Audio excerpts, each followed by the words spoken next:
Hey, so it's Kimberly here with Reiki and Coaching, Specialty Care Management.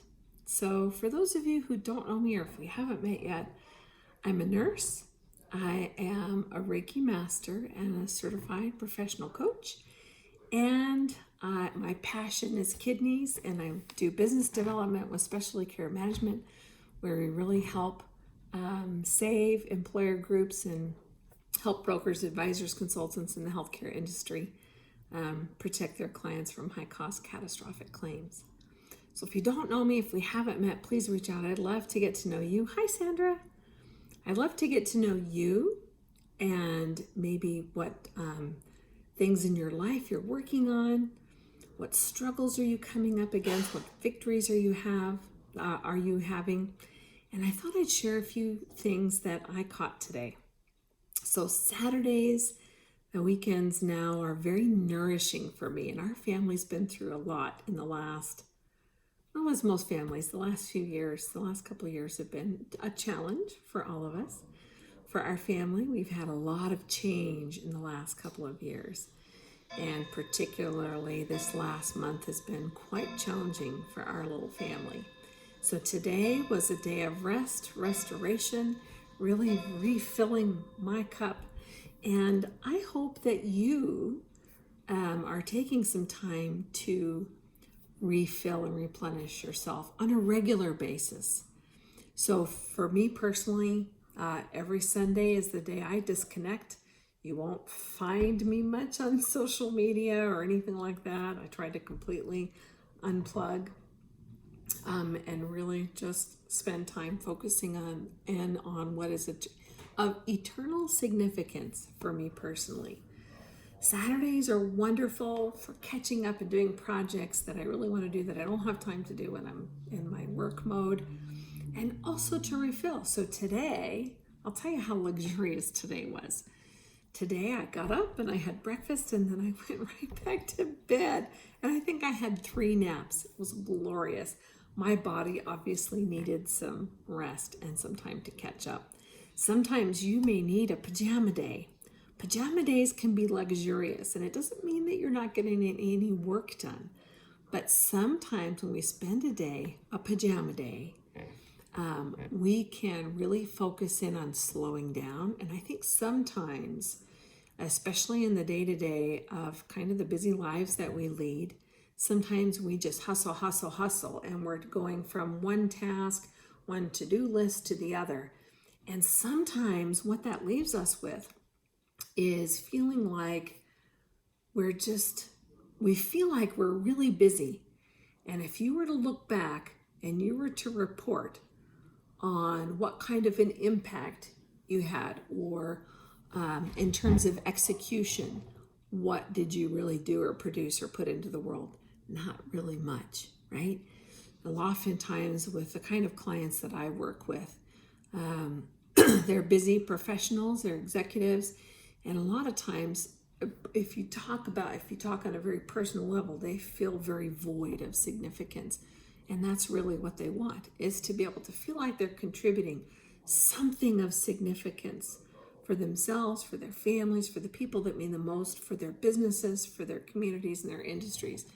And so that doesn't happen by mistake. It's carefully crafted, and you cannot produce significance when you're really busy with trivial pursuits, right? It doesn't happen like that. Hey, Steve, how are you? Oh my gosh, it's good to see you. So I thought I'd share a few things. So I'm getting ready for every fall I do a workshop. It's called the 3 Pillars. And the 3 pillars are really all about recrafting yourself on a personal, professional, community level. But anyway, so as I'm preparing for that and really taking some time to restore and rejuvenate for myself today, I had a great workshop with a coach I've been working with. If you're not plugged in with Sharma, he's one of my very favorites. And I highly recommend his works. He's got several books out. He does a phenomenal workshop series. His Titan Summit is really fantastic. If you're looking to really 10x your game, whether it's in your professional or personal life, He's one of my favorites to work with. But anyway, so I had a few key tips from him today in this workshop I attended today. And especially in terms of making sure that you're maximizing your wellness, and especially in today, most people I talk to are very heavy-hearted. We have a lot of worries about our world right now. I'm not going to get into that, right? It doesn't need explanation. We're all kind of wondering how in the heck did we get to where we are? We're all kind of like those frogs in a pot, and the pot's now boiling. And we didn't just get here. We've been here for a long time, and the temperature's been climbing. Well, now we're in a boil. So especially in a time like this, it's super important that you take some time to really cocoon yourself so that you can experience, you were created in any time, especially in a time like this, to experience joy, love, happiness, fulfillment, there's my own word, fulfillment, right? Generativity and significance. You don't have to wait for the world to right itself for you to experience joy. I want you to feel joy right now, today, and have peace, especially in your own home, in your own surroundings. So here's some principles. These aren't my creations. This is from Sharma. Again, I highly recommend him. So he suggests 4 assets that you really want to invest in and take time to protect and nourish. One is your energy. I don't know anybody who doesn't want to have more energy. I've been described as a very energetic person, but I gotta tell you, I work really hard at it. And sometimes it requires a day like today, where slept in and then had 3 naps. My husband made me breakfast. I'm so in love. Had a massage today. If you're not getting regular massages, I highly encourage it. If money is tight, that doesn't necessarily mean you have to go somewhere. You have massage schools in your area. They offer fantastic massages at low cost. I can't do that anymore because my school here in my neighborhood's fantastic, but they only work on Sundays for students, and I don't do that kind of stuff on Sundays. But doesn't mean that you can't in a family setting or with a spouse or a loved one or a friend. Trade massages, right? Maybe you didn't go to massage school, but you can absolutely work with a trusted loved one to help massage out kinks. Loving, healing, soothing touch is very beneficial for a lot of levels. There's therapeutic massage, there's lymphatic massage. Healing touch with the intention of making somebody else feel better is very healthy for you. So if you're not getting regular massages, I highly encourage it. Sharma advocates a 2 massage week protocol per week. I don't do that. I do a once a month massage. And of course, in my Reiki office, I regularly practice Reiki for myself and others. So in terms of energy, those kinds of nourishing activities, there's training involved. To maintain a high level of energy involves obviously things like we talked about, massage. It involves exercising, and it doesn't have to be anything crazy. Maybe it means a personal trainer. Maybe it means a free video on YouTube. Maybe it means doing calisthenics or something. Maybe it means gentle movement that's easy on joints. So if you have painful parts of your body's talking to you and it's telling you what you need. Movement is good for you. He also talks about working 6 days, taking a day off. Right? So that's typically, I work 6 days. I give my employer a good 5 or 6 days. And I usually have 1 day where I work on my own private business. But make sure that when you take a day off, you're really taking a day off, meaning you're unplugging. You're not checking into social media or email or anything like that. You're really taking time off. Watching your environment. We talk about energy. It's really hard to maintain a high level of energy if your home or your office, if your work environment, if your personal private space, your home should be a sanctuary. If it's cluttered with stuff, just stuff, and no empty spaces, or if it doesn't have a spacious, comfortable feeling, I would make that your first order of business. Your home and your office your home should be a relaxing sanctuary for yourself and your friends. Whatever that means like for you. For me, it means cleanliness. Now, I'm not anal or anything like that, but I like my home to be clean. I don't like walking on food. I have teenagers, and we make them eat at the table on a plate for a reason, right? But there's simple things, and having an uncluttered environment is going to, if you're taking care of your house, if you're a housekeeper, it really cuts down on your housekeeping time. I don't spend a whole lot of time cleaning house, but my house is clean because we don't have a lot of clutter. Super important. If you're holding on to stuff that you rarely touch or that doesn't bring you joy, if you have to move things to get to things, that's a clue that you might want to donate some things, give some things away, throw it away, whatever. So your environment is really important. And your office as well. Your office should be a place that helps you protect your creativity and your genius so that you can put forth your best work. You're not distracted. Making sure that you have work that matters. If you don't have work that matters, then learn how to reframe it. So, matter of fact, Rick, I'm going to use Rick, my hubby. Sometimes if you would ask him what he did, he would say, what would you used to say? What? I asked him, if you'd asked him to describe, tell me about your work, he'd say, I deny people's benefits. I deny people's benefits. He does not. I fraud them. He does not. He helps people be honest. He helps people find access to the benefits that they are entitled to. That's a beautiful thing. He helps people at a time when they're most vulnerable. And that's how I put that, right? So you could say, I take out the trash. Maybe you're a sanitation worker. I take out the trash. Or you could say, you make your community a beautiful place. Hi, Elaine. You make it a beautiful, safe place that other people can enjoy and be healthy in. Totally different energy. So when you talk about energy, as we're talking about this first asset, having work that matters, either framing it in a way that you can find significance or moving and finding work that's significant to you. That's really important. And people, I'm sure you can all relate. Some people in your life you've heard the term energy vampires, right? Well, you spend some time with them and you leave and you just, you feel drained, right? Those aren't people you want to spend a lot of time with. Other people you spend time with and you think, oh my gosh, I can do something great with my life. You feel uplifted and edified. You feel enriched because of the time that you spent with him. Obviously, I'm thinking about my husband because he's that for me. Aww. Really be careful. When it comes to energy, guarding who you spend your time with is really important. You don't have to be rude about it. You can be very careful about who you spend your time with so that you can maintain. Remember, we're talking about investing in your energy and protecting your energy. Very important. Focus is the second aspect. We talked about energy. Focus. Focus, I think, is today's superpower.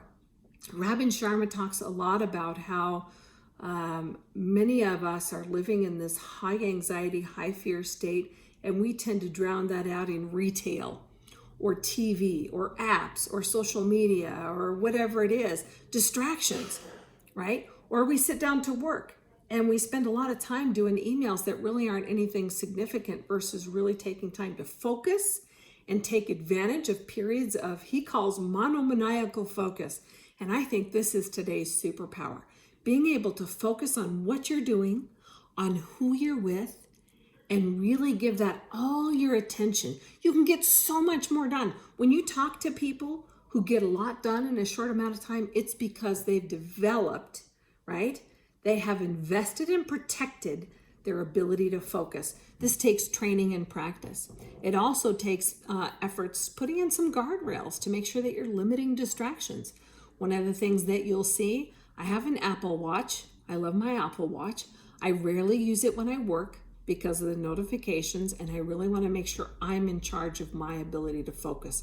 I'm pretty active on LinkedIn and social media on purpose, but if I have this going off, turn off your notifications. You still use your Apple Watch, but turn it off, doggone it. God made voicemail for a reason, unless it's an emergency, unless it's a child. So when I was a home health nurse or working in the hospital and I was waiting for a doctor to call me back, I answered the phone like that. On my car, I had on the speed dial or the thing on your wheel, your hands-free phone, because when a doctor called me back, I needed to answer. It didn't matter what I was doing. I could have my hands in a body cavity, and that's why I had my Apple Watch, so I could get the phone for the doctor. I'm not that important anymore, right? So most of us aren't that important. Most of us don't need to answer every phone call, especially if you're a busy executive, if you're a CEO, if you're a president of a company, and you're the one who's the real agent for vision and where your company's going. You cannot be disturbed by insignificant notifications. And that doesn't mean that people's needs aren't important, right? But we have to have a way to turn off some of those pinging so that we can have undistracted time to focus. And the third aspect is creativity, making sure that we're allowing, he talks about allowing us to step into our own audacious artistry in anything you do. It's not just arts and crafts kind of stuff. Creativity has to do with allowing for your genius to emerge. People who are creative are fantastic problem solvers. They can come up with creative solutions. They can help others in creative ways. They're coming up with fresh ideas. This is really important. To really allow yourself the time and space and the environment for you to be creative and come up with good ideas. And the fourth area he talks about is your execution intelligence. People who are very productive, they're not busy being busy. They're productive because they get results. They get things done. And at the end of the day, that's what matters. What did you produce? What did you put into the world? As a parent, what did you produce? What did you execute on that made a difference for your children or your family? Right? In sales, what did you produce? Doesn't matter how nice you are, how popular you are, or what, how many emails you send out, right? What did you produce? What did you bring in? Right? So execution intelligence is really important. How do you get ideas done? That might mean attending events that help you learn and grow and master your craft. Maybe joining a mastermind. Doesn't have to be one. There are a lot of masterminds people spend a lot of money on. You don't have to pay a dime. I'm involved in a couple of masterminds and we don't pay anything. They are purposefully crafted with people I highly respect and admire. We get together and share ideas for living and work. Masterminds, networking up. Networking up means if you're in the business or if you're in a desire to grow, then that means you don't hang out with people who are where you are. You're hanging out with people who are where you want to be. Doesn't mean that they're better than you. It means they're farther along the path than you. And what happens when you choose to spend more time with people who are a little ahead of the game than you, you're going to up your game. Right? You should not be the smartest person in the room. If you're struggling and maybe you set goals for yourself that you're not hitting, that's not a bad thing. It means you probably upped your game and you need to make sure that you're surrounding yourself with people, like-minded people who can help you hit that, right? We become like the people we spend time with. We become like the environments we spend time with. I thought these were fantastic ideas. And especially for today, where we really have a lot of challenges, a lot of threats, a lot of uncertainty, a lot of anxiety. If you can take these 4 principles, making sure that you're taking time to invest and protect in your energy, your ability to focus, your creativity, and your execution, right? Your ability to execute on what you say you want to do. This is going to help you experience joy, fulfillment, peace, and satisfaction in your life, no matter what's going on around you. I believe in you guys a squillion%. I really hope you take time for yourself this weekend and enjoy the rest of it. Bye, friends.